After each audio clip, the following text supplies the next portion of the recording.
Le canyon respire la mort. Cette toxicité n'est qu'une variable mathématique déjà résolue. Dekulain avance avec une désinvolture glaciale, ignorant les picotements qui paralyseraient n'importe quel autre aventurier. Sa magie atteint le 4e niveau. Dans un monde où la qualité du mana dicte le rang, cette différence de palier est un gouffre infranchissable. Les ordinaires traînent au 9e ou 10e niveau. Au-dessus du 7e, on devient une élite. Au-dessus du 5e, on devient une légende. Notre héros se situe entre les deux, dans cette zone grisée où la puissance commence à effrayer les royaumes. Charlotte, pressée par l'urgence, tente de le pousser à accélérer. Dekulain refuse net. La hâte est l'ennemi de la précision. Il lui rappelle que les navires chavirent toujours quand on force la barre. La princesse Mao, elle, observe la scène avec une inquiétude maternelle, consciente que Charlotte, malgré son arrogance, reste profondément attachée à sa sécurité. Cette loyauté est leur faiblesse. Et aussi leur force. Une ombre massive traverse le ciel, une nuée de chauves-souris vampires. Charlotte se met en position de combat, prête à en découdre. Notre héros l'interrompt d'un simple geste. Il ne veut pas gaspiller son énergie sur des créatures de bas étage. Il laisse parler la télékinésie. Des couteaux de lancer surgissent de nulle part, propulsés par sa volonté pure. Le bruit métallique est assourdissant. Chaque lame tournoie à une vitesse impossible à suivre pour l'œil humain.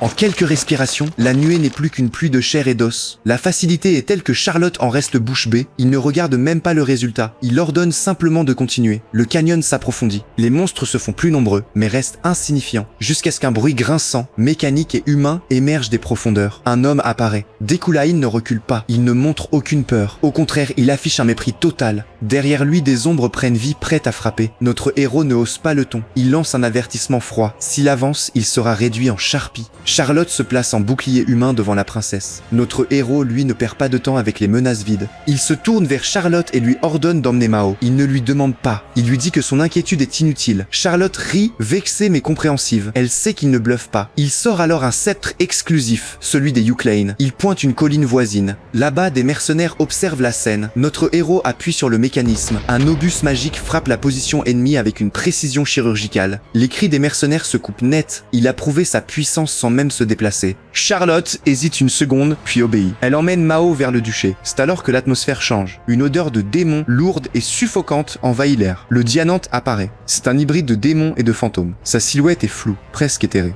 Il rit de leur tentative de fuite. Il est confiant, trop confiant. Il sait que ses poursuivants sont des mouches. Il sait que son corps, proche de l'état gazeux, résiste aux attaques physiques et magiques ordinaires. Dans le Crébasse, la magie est dévorée par l'énergie démoniaque. C'est une règle absolue. Mais notre héros a une carte en main que le Dianante ignore. Grâce à l'attribut des Yuklein, la qualité de son mana a été purifiée. Dans cet environnement hostile, sa régénération est supérieure à celle de son adversaire. Il a préparé une armée de lames imprégnées de ce mana pur. Il attend le premier geste. Le Dianante fait un pas. C'est une erreur fatale. Le premier couteau traverse son cou. Pas de sang. Pas de réaction immédiate. Le Dianante sourit, certain de son invulnérabilité. Mais notre héros ne vise pas à tuer instantanément. Il vise à désactiver. La lame descend, fend le sternum, traverse l'abdomen. Une seconde lame arrive en travers, sectionnant le bassin jusqu'à l'aisselle. Le corps du Dianante commence à se régénérer. C'est ce qu'il attend. C'est ce qu'il espère. Mais notre héros ne s'arrête pas. Il ordonne à ses lames de continuer. Frapper jusqu'à ce qu'il meure. C'est une guerre de vitesse. La régénération démoniaque contre la pluie de métal. Le processus est violent, presque industriel. Le diamant brise l'acier. Le corps du Dianante est déchiqueté, reconstruit, déchiqueté à nouveau.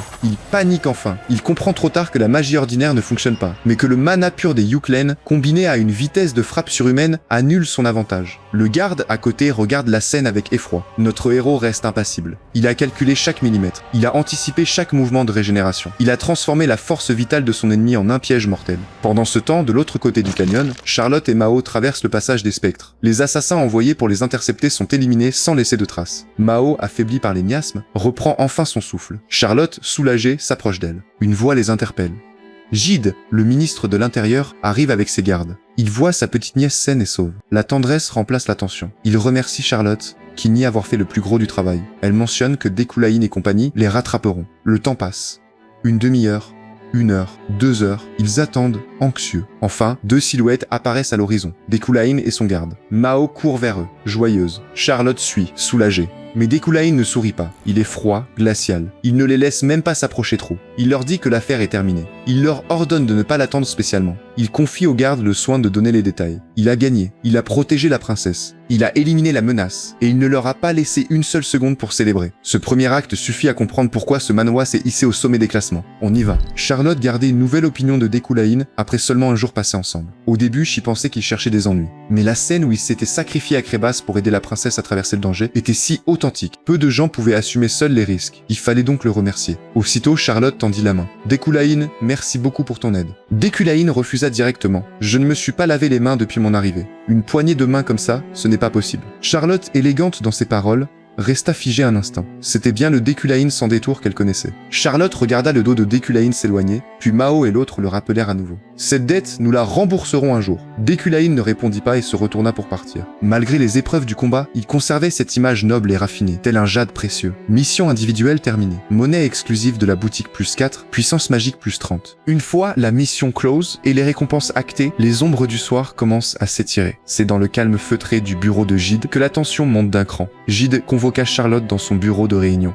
Comment va Maro ces derniers temps? Cette question, calme mais chargée de sous-entendus, fit instantanément peser une atmosphère tendue. Bien que le cœur de Charlotte fût agité, elle s'assit lentement en feignant le calme. Elle voulait savoir pourquoi Gide l'avait convoqué. Le duché allait-il aussi abandonner l'idée d'accueillir la princesse Maro? Ou bien avait-il quelque autre complot? Mais si c'était le cas, ils auraient déjà été emmenés dès le début. Malgré les vagues intérieures, elle contint ses émotions du mieux qu'elle put et demanda en retour « De quoi s'agit-il, je vous prie ?» Cependant, les paroles qui suivirent firent sursauter Charlotte intérieurement. Le grand-duc souhaite que Maro hérite de son poste. Charlotte resta bouche bée, oubliant presque de respirer. Son corps fatigué lui fit douter si elle n'était pas en train de rêver. « Je ne comprends pas du tout. Voulez-vous dire que la princesse va succéder au poste de grand-duc ?» Gide rit amèrement. Le grand-duc en avait l'intention depuis longtemps, bien avant que Maro ne tombe malade. Après tout, la performance de son petit-fils aîné était trop décevante. Pour l'instant, seuls nous deux sommes au courant. Les sourcils de Charlotte se froncèrent discrètement. Peu de temps auparavant, il craignait encore de perdre la vie à cause d'une lutte pour la succession, car la princesse Maro ne possédait alors rien.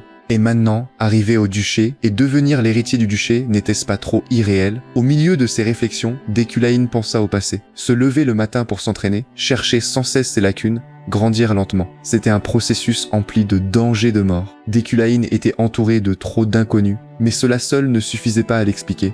Des habitudes régulières, un esprit de compétition, une volonté inébranlable. Ces traits de caractère de Déculaïne rendaient une vie sans gaspillage possible. Quelques jours plus tard, le confort relatif d'un carrosse en route pour la capitale remplace l'agitation des réflexions nocturnes. Assis dans la voiture, Déculaïne réconforta Yriel. « Calme-toi, ce n'est qu'une audience avec le nouvel empereur. Pendant la cérémonie, nous n'aurons qu'à garder la tête baissée. Accepte ceci. Ce sont mes déductions sur le caractère et les goûts du nouvel empereur, ainsi que divers autres aspects. Lorsque tu géreras ton domaine plus tard, tu pourras t'en servir comme référence. » Il y a 12 jours, l'ancien empereur Kreiser était encore, et maintenant le nouvel empereur monte sur le trône. La progression de la quête principale devrait s'accélérer considérablement. C'est pourquoi Déculaïne a consigné tous les événements majeurs qu'il connaît dans des notes. Si Yriel les suit, elle pourra réduire au minimum la difficulté des missions à venir. Peu après, Déculaïne suivit les indications des soldats jusqu'à l'emplacement de la famille Yuklen. En chemin, y aperçut Julia, ils se saluèrent mutuellement. On dirait qu'ils souffrent encore à cause de l'incident de la disgrâce. À cet instant, un carrosse arriva lentement, puis tous les présents s'agenouillèrent.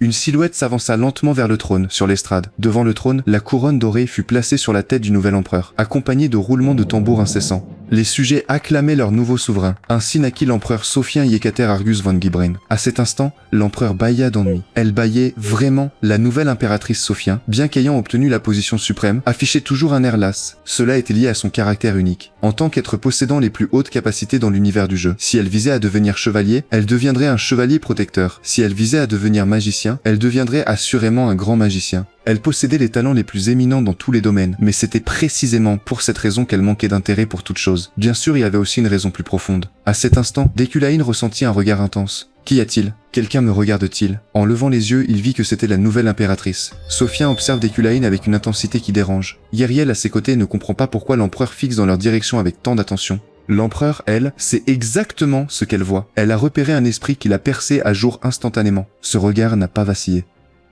C'est rare, c'est intéressant. Pour la première fois depuis sa montée sur le trône, elle sent qu'elle n'est pas seule dans la pièce. Elle décide de passer à l'action. Elle va appliquer les règles non écrites de l'Empire. L'enseignement impérial commence.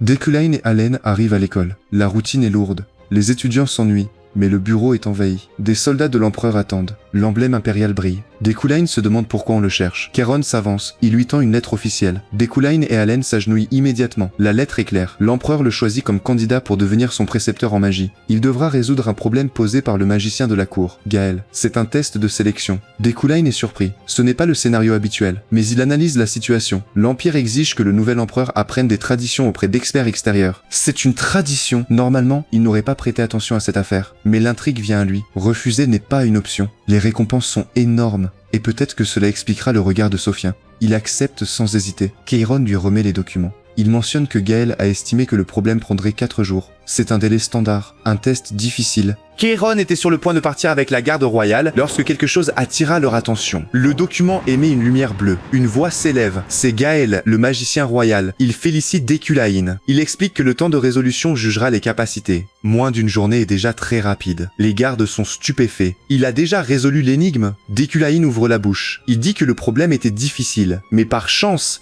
il étudie récemment un concept ancien. Cela lui a permis de le résoudre. C'est un hasard. Ce concept est une difficulté antique. Pour lui, c'est différent. Il a créé ce concept. En tant que concepteur de jeu, il connaît chaque détail. Sa mémoire et sa compréhension résiduelle suffisent. Ce n'est pas un hasard. C'est sa propre création. Keren sort une invitation royale, disant que Dekulain était invité par la famille royale. Une fois l'invitation scellée entre ses mains, le regard se tourne vers les hautes sphères du palais, où Kayron s'empresse de rapporter le dénouement rapide de l'examen à l'empereur. Kayron rapporte les faits à l'empereur. Résolu en 5 minutes. C'est rapide. Sophien décide que c'est suffisant. Dekulain est choisi. Keren suggère d'observer encore. Sophien refuse. Gaël a dit que c'était difficile. Sophien coupe court. Il ne croit que ce qu'il voit. Dekulain sera le précepteur. Kayron se tait. Sophien change de sujet. Le chevalier chargé des examens d'escrime est blessé. Le vice-capitaine est en congé. L'examen n'a pas eu lieu. L'ordre impérial, froid et irrévocable, traverse les murs du palais jusqu'aux casernes, où Julie, en plein entraînement, est loin de se douter de ce qui l'attend. Un chevalier lui dit de ne pas trop se pousser. Retrouver le corps de Vérone pourrait lui redonner du moral. Un autre chevalier arrive. Il transmet l'ordre de Kayron.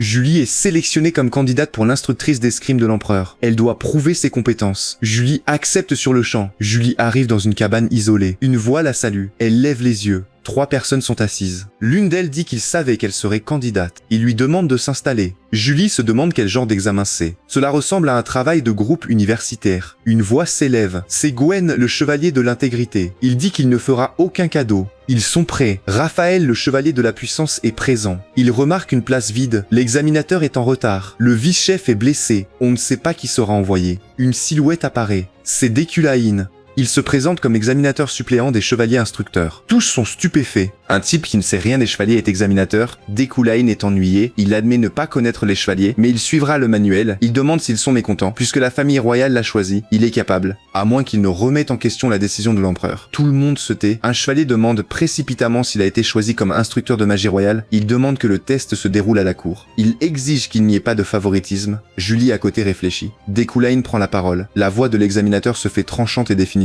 Il précise que son rôle se limite à la collecte des résultats, le verdict final appartenant exclusivement à l'empereur. Il ordonne à tous de se reposer avant l'épreuve du lendemain. Autour d'eux, les chevaliers murmurent avec agacement. Ils remarquent que l'examinateur refuse même d'admettre qu'il s'agit d'un test officiel. Pour eux, c'est une perte de temps puisque l'empereur décidera de tout de toute façon. Dekulain reste silencieux, mais ses pensées sont claires. Il sait que ce test n'a aucune base légale. Pourtant, il est certain que le résultat surprendra tout le monde. Son objectif n'est pas de former des chevaliers. Il veut éliminer Julie sur place. Il observe par la fenêtre les autres participants qui s'affrontent déjà. Il tourne ensuite son regard vers Julie. Ce mage semble ignorant des codes de la chevalerie. Dekulain a accepté ce poste uniquement pour surveiller Julie. Il ne peut pas encore entrer au palais royal. Un monstre dort dans les sous-sols. Tant que ce secret n'est pas révélé, Julie n'aura pas accès au cœur du pouvoir. Le jour de l'examen arrive. Dekulain annonce la première épreuve. Elle teste l'observation et la persévérance. Le lieu est riche en produits magiques rares. Il définit les objets à rapporter et exige qu'ils soient intacts. Il projette les images de 4 cibles devant les candidats. Personne ne conteste les règles. Le test commence immédiatement. Julie marche dans une tempête de neige violente. Sa cible est la fleur de glace. Cette plante transparente pousse sur des falaises abruptes à haute altitude. L'environnement est hostile. La cueillette est difficile. Julie se demande si Dekulain agit vraiment pour l'empereur. Elle aperçoit la fleur accrochée à la paroi rocheuse. Elle la récupère et retourne à la cabane. Dekulain examine l'objet avec soin. Il déclare la fleur défectueuse. Une fissure microscopique traverse un pétale. Julie comprend qu'elle n'a pas vérifié assez attentivement. Elle repart sans hésiter chercher une nouvelle fleur. Elle trouve une seconde fleur au bord d'une autre falaise. Mais cette fois, la feuille présente un défaut. Un autre chevalier s'étonne de la quantité de défauts. Julie ressent soudain une faim intense. Dekulain lui coupe l'herbe sous le pied. Il lui annonce qu'elle n'aura de nourriture que si elle termine la mission ou si elle abandonne. Julie refuse de baisser les bras. Elle repart dans la tempête qui s'intensifie. Le froid est mortel. Si elle ne trouve pas la fleur, elle gèlera sur place. Une lueur attire son attention. Elle revient à la cabane, serrant la fleur contre elle. Dekulain lui donne encore une réponse négative. Julie est stupéfaite. Elle a vérifié l'objet avant de rentrer. Elle remarque alors le feu de camp derrière l'examinateur. La chaleur de la cheminée a abîmé la fleur. Elle comprend le piège. Elle demande une dernière chance. Elle s'éloigne précipitamment. Deku-Lane observe son dos disparaître. Il sait que Julie a trouvé une solution, mais il est certain qu'elle échouera quand même. La foule commente. Le temps presse. La voix de Julie retentit depuis l'extérieur. Elle annonce qu'elle a rapporté la fleur. Elle demande à Deku-Lane de sortir. Elle explique qu'elle savait que la cheminée abîmait la fleur. C'est pourquoi elle a agi ainsi. Elle refuse l'invitation d'entrer. Deku-Lane reste calme. Il rappelle qu'il n'a jamais quitté la cabane. Julie comprend instantanément. L'examinateur n'a jamais eu l'intention de la laisser réussir. Il lui avait donné une chance de contester. Julie n'a pas vérifié les conditions avant de commencer. C'est sa faute. Elle refuse d'abandonner. Elle libère une puissante magie. Une force immense enveloppe la cabane. Les installations se couvrent d'une épaisse couche de glace. Deku-Lane est surpris. Il n'imaginait pas que Julie pourrait geler toute la structure. Julie brandit la fleur gelée. Elle sourit victorieusement. Elle pense avoir gagné.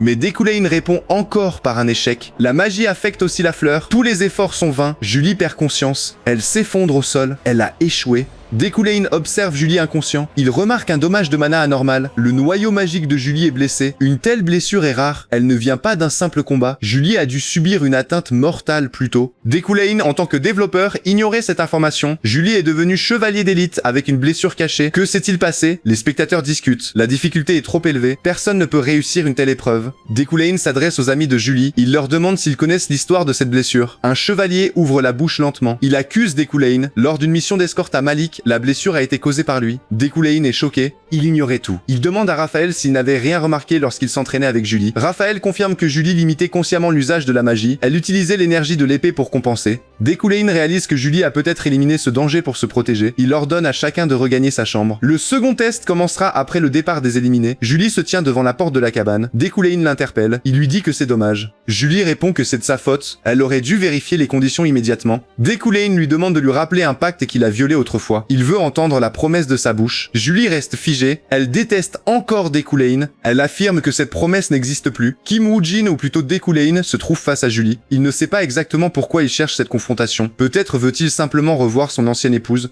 Ou peut-être cherche-t-il à se justifier après être devenu ce qu'il est devenu. Julie soupire longuement. Elle commence par rappeler le passé. 6 mois se sont écoulés depuis la dernière lettre. Cette lettre venait de la famille Luna. C'est la famille d'Eferen. La mère du magicien suicidé sous les ordres de Deku-Lane y détaillait tous ses crimes. Julie voulait des explications. Deku-Lane avait brûlé cette lettre sur le champ. C'est pour cela qu'elle a demandé le divorce. Mais Deku-Lane a refusé la rupture. Il a promis de dire la vérité et de s'excuser. Maintenant, Julie demande pourquoi il ne parle que de cela. Deku-Lane répond immédiatement. Il prend toute sa responsabilité. Il admet que c'était la faute de l'ancien Deku-Lane, mais il précise que la recherche n'est pas terminée. Il poursuit les travaux du défunt magicien. Il sera reconnu comme co-auteur. Les bénéfices futurs iront à sa famille. Il lui présentera ses excuses lors de la publication. Julie s'énerve. Elle demande pourquoi il ne l'a pas dit plus tôt. Si Deku-Lane avait été honnête, il n'en serait pas là. Deku-Lane répond qu'il ne peut que constater que lui-même a changé. Julie reste figée. Deku-Lane enchaîne avec une phrase qui va tout changer. Il annonce qu'il va s'efforcer de ne plus l'aimer. Il veut aller chacun de son côté. Il va réprimer ses pulsions pour ne pas être un fardeau pour elle. Il lui souhaite une bonne route pour le retour. Les paroles de Deku-Lane résonnent dans la tête de Julie. Il va essayer de ne plus l'aimer. Julie affiche un sourire. Elle se demande si Deku-Lane change vraiment. Pendant ce temps, Deku-Lane regarde Julie s'éloigner. Il tombe dans une réflexion profonde. Malgré sa volonté puissante, il ne peut pas contrôler ses sentiments. 3 jours plus tard, les épreuves de sélection sont terminées. Les chevaliers instructeurs du palais sont choisis. Ils représentent cette époque. Cela cause des maux de tête à Deku-Lane. Il avait soigneusement sélectionné Raphaël. Il ne s'attendait pas à ce qu'ils soient tous retenus. Julie l'est aussi.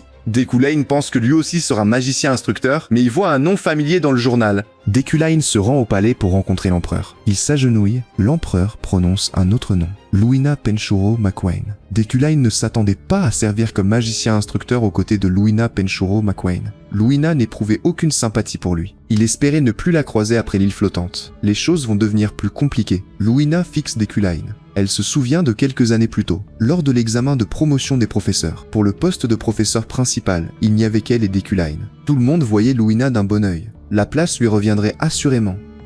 Il la soutenait. Deku-Lane était trop arrogant aux yeux du corps professoral. Devenir professeur principal était inimaginable. Ils ne veulent pas voir sa tête tous les jours. Deku-Lane possédait la capacité d'analyse des formules. Il avait la théorie et la puissance de sa famille. Les deux étaient en concurrence égale. Mais Luina était loin devant en termes de résultats de recherche. À cause de l'écart de caractère, les professeurs soutenant Luina étaient bien plus nombreux. Luina croyait fermement que la place de professeur principal de l'université lui reviendrait. Jusqu'à ce jour-là, les ennuis commencèrent à s'abattre sur la famille de Makuhane, les uns après les autres. Son père fut grièvement blessé. Il perdit sa magie. Le malheur s'abattait lentement. Faillite de l'entreprise. Les clients annulent leurs commandes. Un incident avec la demoiselle. Une attaque de voleurs sur le domaine. La réponse était évidente. C'était l'œuvre de Deculain. Louina ne voulait pas s'incliner. Si elle cédait à un tel scélérat, la famille ne pourrait jamais se relever. Louina croyait pouvoir le vaincre. Cependant, les paroles de son père lui ont fait voler ses espoirs en éclats. Il sait à quel point le poste est important, mais peut-elle y renoncer? La famille est à un moment crucial de survie. Louina doit abandonner. Sa famille n'a pas la force de résister aux griffes de Deculain. Louina retrouva Deculain. Il est prêt à abandonner le poste. Elle lui demanda d'arrêter tout de suite. Deculain afficha un sourire mauvais. Il ne comprend pas ce qu'elle dit. Il pensait qu'elle venait s'excuser. Depuis toujours, sa famille McWayne reçoit l'aide des Uclane. Sans eux, ils auraient disparu. Ils ont fait preuve d'ingratitude. Il est normal qu'elle vienne s'excuser. Louina ressentit une colère immense. C'est un tissu de mensonges. Elle n'aurait jamais imaginé qu'il dirait cela. Elle pensait naïvement qu'en abandonnant son rêve, le cauchemar prendrait fin. Mais Deculain, tel un démon, exigea des excuses de celle qui l'a acculée. Pour sa famille, Louina choisit de composer. Elle s'agenouilla lentement devant Deculain. Elle lui demanda pardon. C'était sa faute. Pour protéger sa famille, elle devait le faire. Ce fut humiliant. Néanmoins, Deculain n'était pas satisfait. Il appuya lourdement son pied sur le genou de Louina en traitant sa famille d'ingrats. Sans fondement ni noblesse, elle ose vouloir lui marcher sur la tête. C'est sale et écœurant. Si elle veut que sa famille revive, elle ne doit plus le voir. Louina n'a pas oublié l'humiliation. Cette fois, elle prend une résolution secrète. Il rendra l'humiliation au centuple. Pendant ce temps, la foule commente. C'est vrai, elle a soudainement disparu. Même si c'est le cas, le professeur Deculain a-t-il vraiment fait une telle chose? Que s'est-il passé? Ils disent que la duchesse a disparu. Deculain ne prête pas attention aux rumeurs de l'académie. Il continue à donner ses cours comme d'habitude. Il explique que les catastrophes magiques existent. Tempêtes, feux, créatures destructrices. Mais en tant que magiciens, ils ne doivent pas les considérer comme de simples catastrophes. Tout est formé par la combinaison d'éléments purs. La disparition de Louina fait de Deculain un suspect. Cette sensation est insupportable. Il aurait préféré endurer l'ignorance des étudiants. Cependant, il n'a pas à s'en soucier outre mesure. Il sait pertinemment qu'il n'y est pour rien. La vérité éclatera bientôt. Le lendemain matin, Lilia retrouve Deculain. Il y a longtemps qu'ils ne se sont vus. Elle vient pour l'affaire de la disparition de Louina. Cela met Deculain mal à l'aise. Pourquoi venir le voir? Est-ce qu'elle le soupçonne? Lilia explique que c'est une enquête de routine. Deculain est le dernier témoin. Elle commence l'interrogatoire. Louina a disparu après l'avoir rencontré en présence de l'empereur. Ne trouve-t-il pas cela suspect? Deculain répond que non. Voyant qu'elle n'obtiendra rien, Lilia décide de partir. Deculain est rongé par l'injustice. Ils disent ne pas le soupçonner, mais au fond, ils le croient coupable. L'ancien Deculain en aurait été capable. Soudain, une aura magique familière apparaît devant lui. Une voix parle. Ils suivent toujours ses ordres. Deculain s'interroge. Des traces de magie. Quels ordres?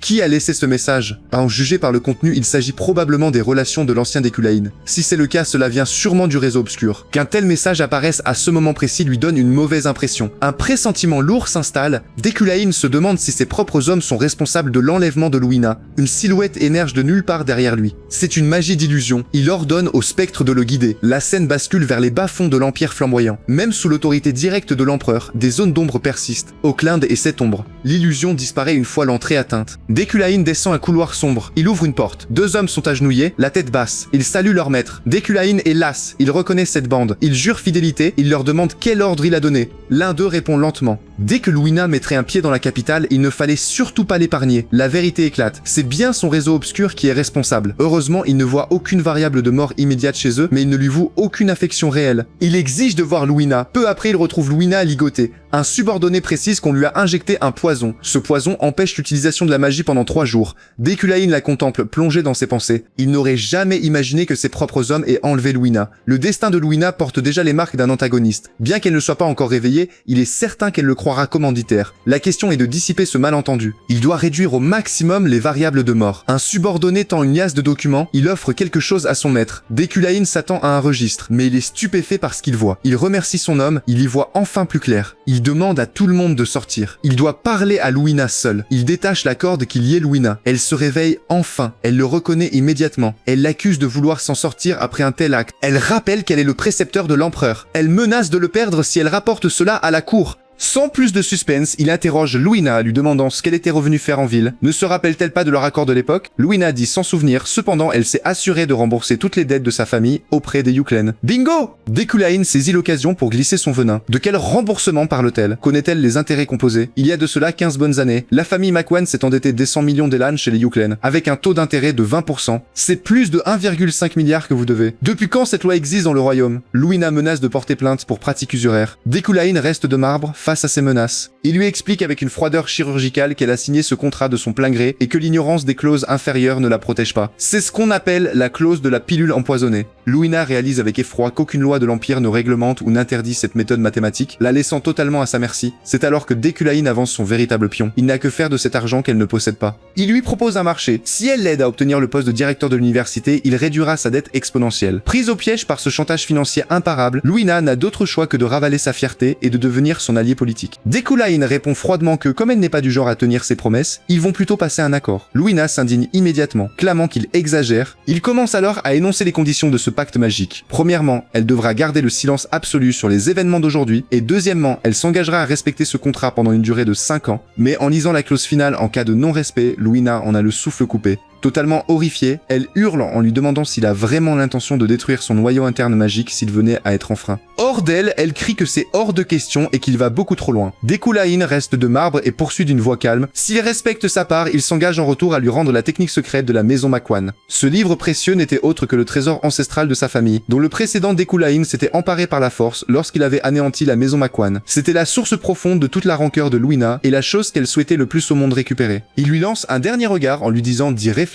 avant de lui tourner le dos et de quitter la cellule. En marchant dans le couloir, Dekulain plonge dans ses pensées, se demandant si cette menace liée à son héritage familial va réellement fonctionner. Si ce chantage ne suffit toujours pas à éliminer cette variable de mort, il sait pertinemment qu'il devra se résoudre à employer son tout dernier recours. La seconde suivante, une notification apparaît devant lui. Variable de mort éliminée, monnaie de boutique plus 2. Voyant cela, Dekulain affiche un sourire discret. Le calme revenu sur les décombres du dortoir, l'attention se porte vers deux silhouettes qui attendent patiemment Dekulain, espérant obtenir enfin leur dû. La sœur cadette l'interpelle. Elle lui demande s'il compte s'en aller comme ça, elle lui rappelle sa promesse, il leur avait promis une récompense et la liberté. Avant qu'elle n'ait fini de parler, son frère la frappe et la jette à terre. Il présente ses excuses, Dekulain dit que ce n'est rien. Il propose de continuer la conversation, il demande ce qu'il leur a promis, ils répondent que sa promesse c'est de leur donner la liberté et la richesse. À ces mots, Dekulain tombe dans une profonde réflexion, il a compris. Bien qu'il ait corrigé sa sœur, il semblait aussi nourrir de la haine envers Dekulain. Pendant plus de 10 ans, ils avaient fait le sale boulot pour Dekulain. Cela rendait ce dernier très mal à l'aise. Les capacités de ce frère et de cette sœur étaient plutôt bonnes.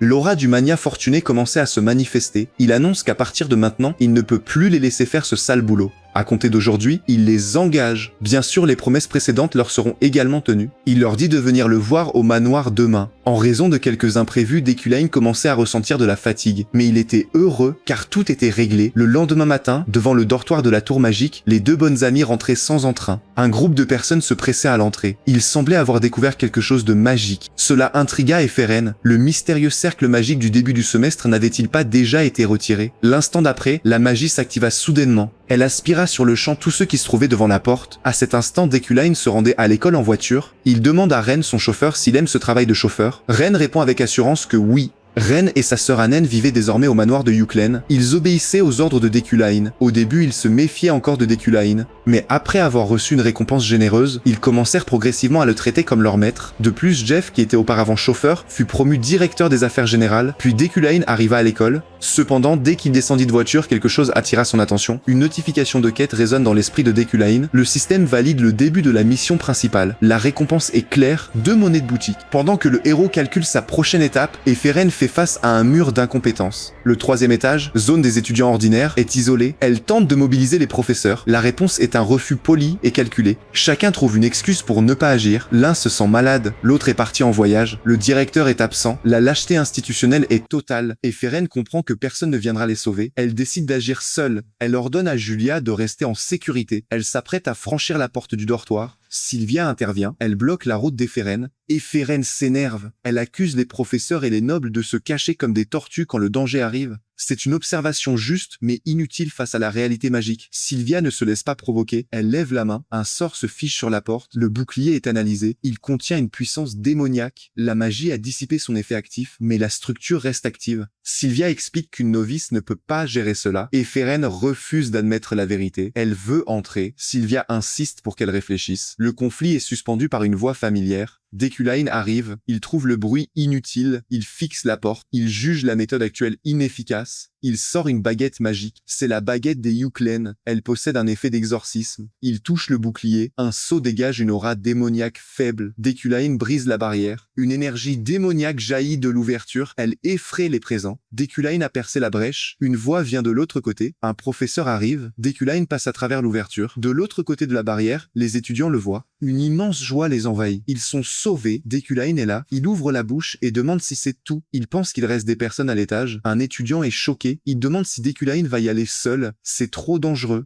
On ne sait pas ce qui se passe là-haut. Deculain répond qu'il trouvera un moyen. La seconde suivante, Deculain utilise la télékinésie. D'innombrables pierres volent vers l'intérieur de la pièce. Deculain n'a pas lésiné dans son entraînement. Son état télékinésique est actif, le contrôle mental primaire est stabilisé, le contrôle de puissance de base est acquis, le contrôle fluidique de base est en place, le renforcement métallique atteint 33%. Pour renforcer sa force mentale, il a appliqué un traitement de renforcement métallique sur son propre corps. Il utilise sa compétence de mémoire. Il applique une partie de la magie sur ses lames en bois renforcé. Il réduit ainsi le poids de l'arme. Le jeu lui accorde une récompense. La fonction de détection du bois renforcé est activée. C'est une récompense spéciale. Elle vient de sa compréhension approfondie des éléments de base. Sa capacité opérationnelle pratique atteint un niveau parfait, il acquiert une seconde compréhension, celle du déplacement spatial. Peu après, il sauve tout le monde. Grâce à cette capacité, Deculain a trouvé tout le monde, mais un problème surgit. À part lui, les autres professeurs ne peuvent pas rester longtemps dans un lieu imprégné de magie démoniaque. Il n'a pas le temps de s'occuper d'eux. Il doit trouver une solution. Il pense à l'activation de la barrière. Une incantation seule ne suffit pas. Il existe un mécanisme semblable à un interrupteur. Peut-être est-il ici.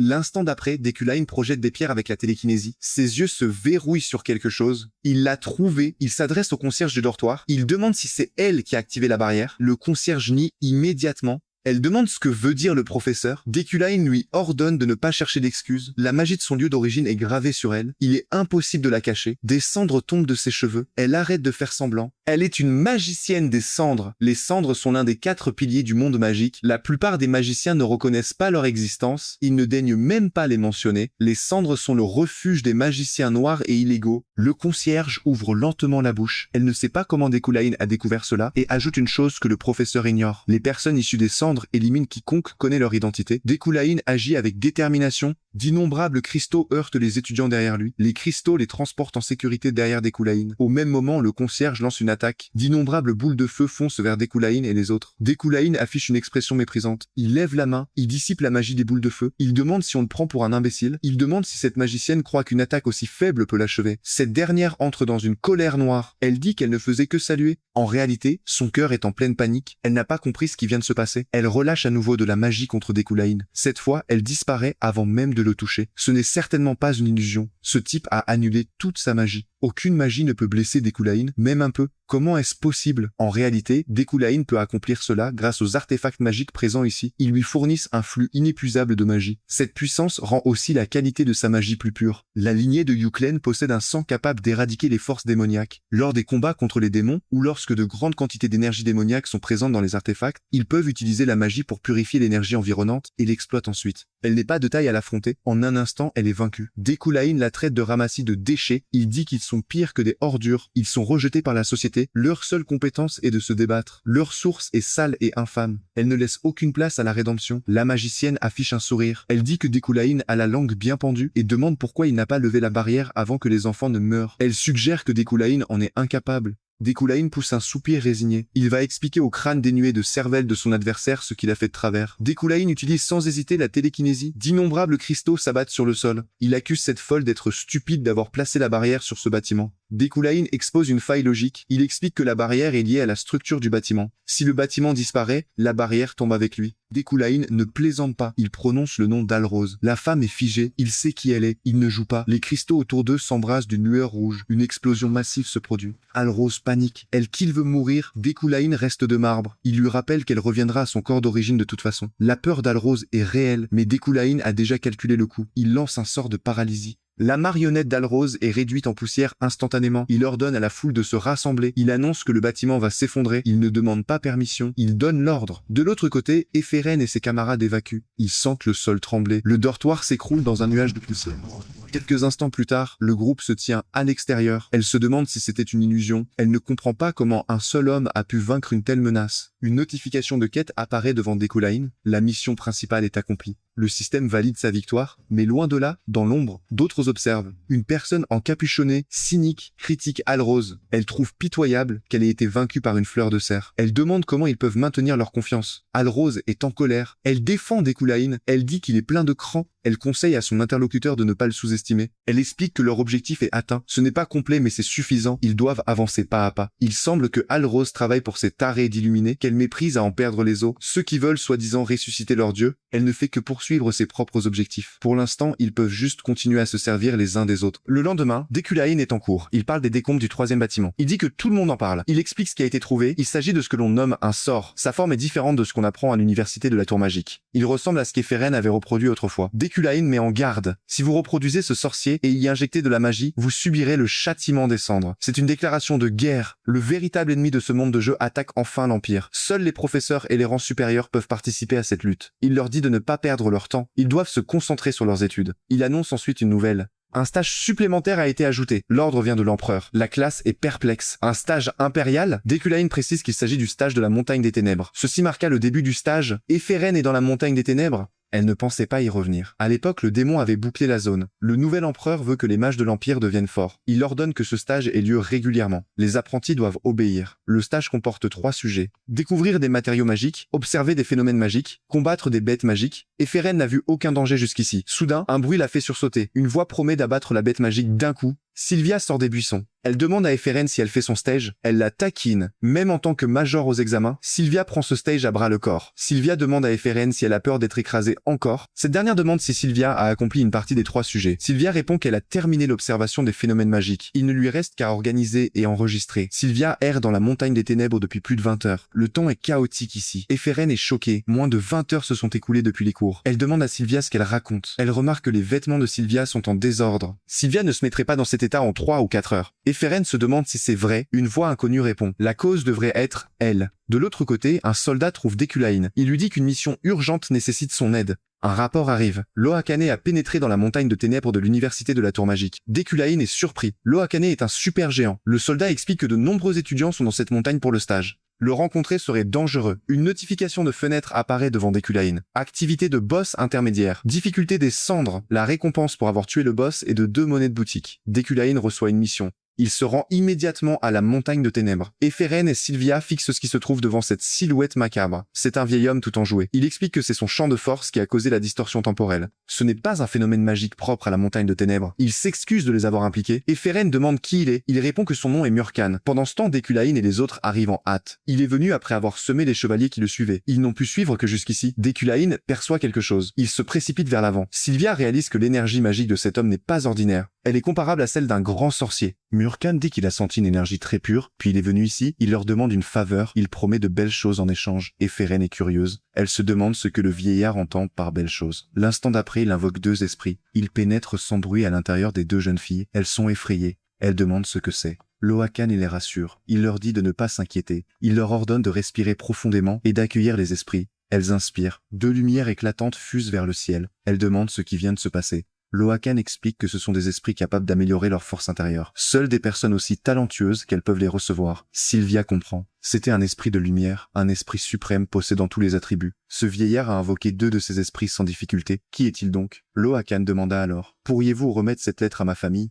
J'ai encore quelques affaires à régler. Bien sûr, bien que vous ne nous donniez pas d'argent, nous avons bien reçu quelque chose. C'est exact, ce que je vous ai donné est très précieux. À cet instant, la voix de Dekulain retentit dans leur dos. Ainsi voilà où tu te trouvais. Cela fait bien longtemps, Lohakane. Lohakane était connu comme l'un des magiciens les plus éminents du continent, mais aussi comme le criminel le plus infâme de sa génération. Il figurait parmi les 10 personnes les plus recherchées de l'organisation Bête Noire, accusée de l'ancienne impératrice. Une notification de mission s'afficha alors devant Dekulain. Obtenez quelque chose de Lohakane, gagnez une récompense d'un article et une monnaie de boutique. C'est aussi un personnage important de la quête principale. Les 2 jeunes gens, sous le choc, s'exclamèrent « Professeur Dekulain, est-ce vrai ?» Est-il vraiment Loakane? Loakane prit alors la parole lentement. Je ne m'attendais pas à ce que tu deviennes professeur principal. Quand je t'enseignais, tu n'étais pas compétent pour ce poste. Bien des choses ont changé. Les compétences ne sont pas si faciles à modifier. Ce poste a-t-il fait souffrir les autres? La situation a changé. Dekulain cria alors aux deux jeunes gens. Baissez-vous et entrez dans la montagne. Mais nous venons d'absorber les esprits. Lohakane s'écria alors. Ne vous inquiétez pas, ces esprits sont normaux. Ce n'est qu'ainsi que vous pourrez tenir votre promesse. Et Feren déclara immédiatement. Alors, on vous fait confiance. Dekulain tendit la main pour les retenir. Partez vite! Si vous hésitez, vous serez piégé et vous risquez d'y laisser la vie. Suivez mon bois pour ne pas vous perdre.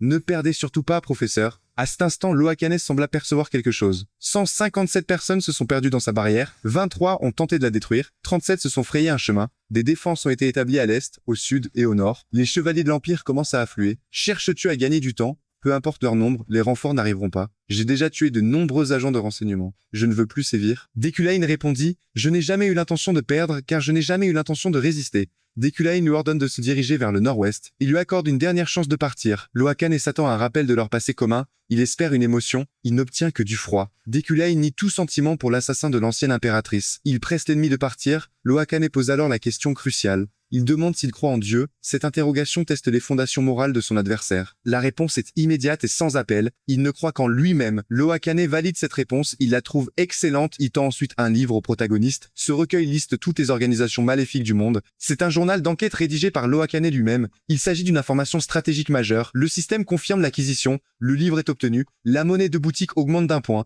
Dekulain sait que Lohakane n'est pas un méchant. C'est un personnage clé à ne jamais tuer. Il continuera sa mission principale jusqu'au bout. Le protagoniste pense à la raison de la présence de Lohakane dans la montagne de ténèbres. Sa curiosité a été éveillée sans doute par le talent d'Eferen et de Sylvia. Il espère qu'il ne fera plus rien de dangereux. Une lueur verte attire soudainement son attention. Le vieillard simule une scène de combat. Ce vieil homme est toujours aussi très méticuleux. L'ordre des chevaliers a fouillé la montagne sombre pendant 4 jours. Aucun résultat. L'empereur est contrarié, il reproche l'échec à son subordonné. Le rapport indique que Lohakane a fui la capitale, il est l'assassin de l'ancienne impératrice. Le rapport mentionne un duel magique intense entre Dekulain et Lohakane. La scène était chaotique. Aucune trace de fuite n'a été trouvée. Du sang de Lohakane a été découvert sur la montagne de ténèbres. Il a été blessé lors de l'affrontement. L'empereur s'intéresse soudainement. Il cite les 3 figures célèbres du continent. La mage Adéline, le chevalier Zit, le hors-la-loi Lohakane. Dekulain a blessé un tel personnage, l'empereur veut voir sa magie. Elle attend avec impatience ses enseignements. On revient à l'académie, et Feren se souvient des recommandations de Dekulain. Leur rencontre avec Lohakane doit rester secrète. Cela causerait des ennuis si d'autres l'apprenaient. Dekulain lui a ordonné de tenir sa promesse. Et Feren se demande si Dekulain a préparé quelque chose d'étrange. Elle s'interroge sur la validité de promettre à un criminel notoire. Elle se demande si cela a du sens. Elle se dit que c'est Dekulain.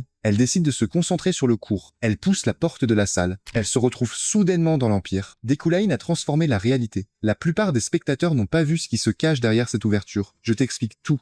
Le cours commence officiellement. La voix de Dekulain résonne dans tout l'Empire, impersonnelle et tranchante. Il fixe une limite stricte, 3 heures.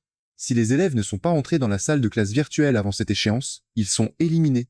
Le thème est clair, méthode pratique. L'entraînement n'est pas un jeu, c'est un exercice de combat réel. Les élèves se retrouvent piégés dans une barrière virtuelle. Leur objectif est simple, s'échapper. Mais le prix de l'échec est lourd. Une blessure grave signifie l'élimination immédiate. La tension monte d'un cran. C'est une épreuve de survie pure. Et Feren observe la scène avec une méfiance croissante. Elle sent le piège. Rien que la voix du professeur lui indique que la situation est critique. Elle cherche une issue, mais le terrain est hostile. Un bruit attire son attention. Elle s'approche, curieuse mais prudente. De l'autre côté, Dekulain reste impassible. Il observe les résultats. Son but est plus large. Il prépare ses novices pour un désastre imminent. La tour magique va subir une attaque. Ces deux-là, Eferen et Sylvia, doivent survivre. Ils sont les piliers de la future résistance. Leur présence ici n'est pas un hasard, c'est une sélection. Eferen tombe sur un ours en peluche. C'est le symbole des éliminés. Quelqu'un a déjà échoué dès le début. La réalité du cours se dessine. La mort n'est pas une option, mais l'échec est constant. Un loup sauvage surgit. Il fonce sur elle. La réaction est instantanée. Une lame de vent tranchante. Le loup tombe, net. Eferen ne sourit pas. Elle sait que c'était un test de réflexe. D'autres loups apparaissent. Une horde. Dekulain a activé les mécanismes de défense. La pression augmente. Chaque mouvement compte. Chaque erreur est punie.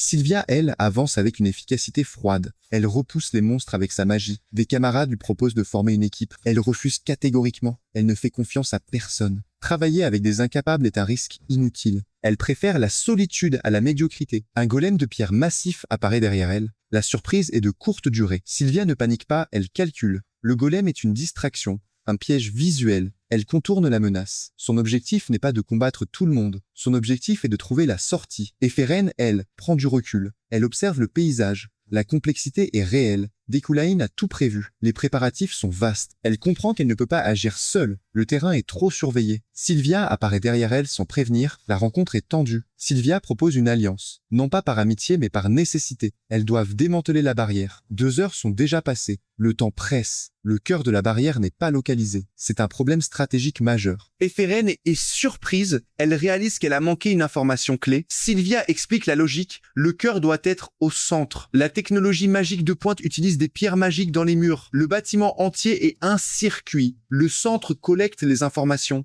C'est un point de convergence. Eferen utilise sa détection magique. Elle cartographie les lieux. La tour est ronde. La cafétéria, le dortoir surveillent les mouvements. Il y a un corps central, la salle de sport. Sylvia confirme l'hypothèse. C'est là que se trouve le noyau. Elle se dirige vers la cible. La route est semée d'embûches. Des chauves-souris tournent en rond. Elle ne les attaque pas. C'est une surveillance passive. Elles attendent le moment critique. Sylvia arrive en premier. Elle identifie le centre du champ de force. Dekulain apparaît indifférent. Il teste sa capacité. Il lui ordonne de dissiper le champ. Sylvia accepte, mais elle est confrontée à une horde de monstres. La pression est immense. Elle lève la main et prépare une attaque magique dévastatrice. Un flux d'énergie aux couleurs variées. Les monstres sont effacés en 1 seconde. Dekulain observe. Il est surpris. Sylvia utilise les 3 couleurs primaires pour créer un nouveau paysage. C'est une manipulation de la réalité magique. Elle se place au niveau des autres, mais avec une originalité dangereuse. Dekulain sourit. C'est un signe rare. Il valide sa performance. Mention parfaite en magie. Mais il note une faiblesse. Son corps est trop vide. La magie seule ne suffit pas. Il apparaît devant elle. Il la déclare éliminée. C'est un test de résistance mentale. Sylvia ne panique pas. Elle sait que ce n'est pas la fin. Une anomalie se produit. Eferen est déjà là. Elle a saisi le noyau. Elle a transformé le chemin du cœur en trésor terrestre. Elle a attiré l'attention. Sylvia a couvert l'assaut. La coopération fonctionne. Dekulain se résigne et les félicite. Puis la barrière disparaît. Les élèves retournent dans la réalité. Le cours est terminé. Dekulain observe ses élèves. Il analyse leurs forces. Eferen a transformé la magie en force propre. Sylvia a brisé la barrière instantanément. C'est une performance remarquable. Il leur explique l'objectif. La coopération est la clé. L'incident du dortoir sous barrière est un exemple. La survie dépend de l'entraide. Il leur remet des masques de gaz magique, un outil pratique pour la suite. Eferen et Sylvia sont figés. Le professeur Dekulain a souri. C'est une validation officielle.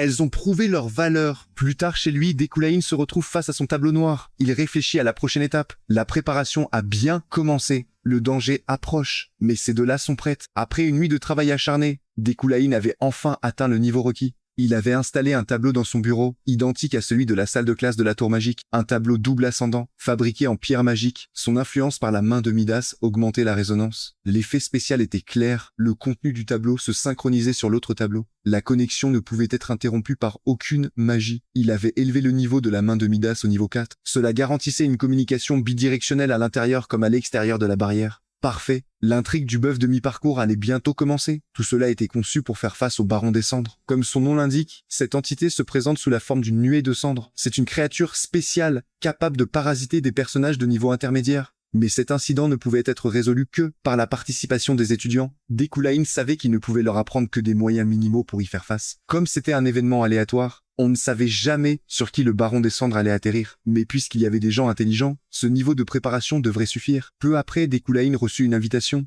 Il se rendit ensuite dans la salle de banquet du 40e étage de la tour. Des sujets de l'Empire revenaient après avoir accompli de grandes choses ailleurs. Cette fois, ils revenaient en tant que professeurs externes. On leur réservait un accueil chaleureux. Un certain Valkan se présenta. Une certaine Luina fit de même. À cet instant, Dekulain, observant la scène, tomba dans une profonde réflexion. Il y avait de fortes chances que le baron des cendres cible quelqu'un ici. Adeline et Luina avaient un niveau trop élevé. Serait-ce ce nouveau venu? Non, ce n'était pas encore clair. Mais le baron des cendres avait sûrement déjà choisi un hôte parmi les membres de cette réunion. Peut-être était-il déjà là. Like et abonne-toi si c'est pas encore fait. Dis-moi en commentaire si ce